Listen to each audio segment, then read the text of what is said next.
Go find your basket of fruit and pick out an apple you think looks good. Now, using a sharp cutting knife, carefully cut the apple at a slight diagonal so that it slices right through the center of the apple core. While we're here, let's save 2 of the seeds because we'll be needing them later. Now that we've got our 2 halves, let's take the side that still has the bottom attached and place it face down on a cutting board. We'll need to place 2 butter knives perpendicular with the top and bottom of the apple. Now we can carefully cut down along one side of the apple core until the knife bottoms out on our makeshift spacers, then use the spacers as a guide to gently cut in from the side.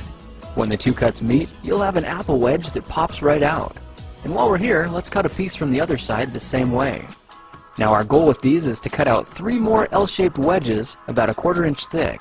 And this time, rather than cutting in sideways toward your fingers, try turning the piece over so you can cut downward and meet the first cut at the bottom. Now with a little wiggle, a new apple wedge should break free.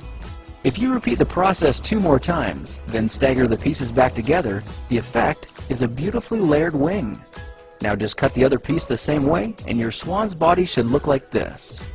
To make a place for the head, all we need to do is carefully cut into the front of the body and gently lift the pieces out to reveal a clean and fairly deep groove.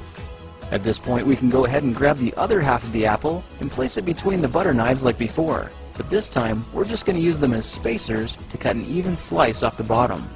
You can see that repeating this process 3 or 4 times gives us a nice variety of shapes and sizes. Now look for a piece that resembles a heart that's been slightly flattened on top. All it takes to form the swan head is 3 strategic cuts with a knife. I made 1 angled cut to form the head, a horizontal cut to form the neck, and 1 slanted cut at the bottom for the base. Now you should be able to see how this is coming together. And to clean it up a bit, just use your knife to round off the sharp edges. All that's left now is to place the apple seeds where you think the eyes should go, then use the side of a butter knife to press them firmly into position. When both eyes look good, simply drop the neck into place, and you're done. You've just created a beautiful and decorative apple swan. I spritzed mine with a bit of lemon juice to help prevent it from turning brown, then put it on display to show off for our dinner guests later that night.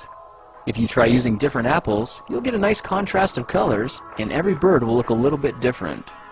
Well, now you know how to take any ordinary apple and turn it into a decorative and edible apple swan. If you like this project, perhaps you'll like some of my others.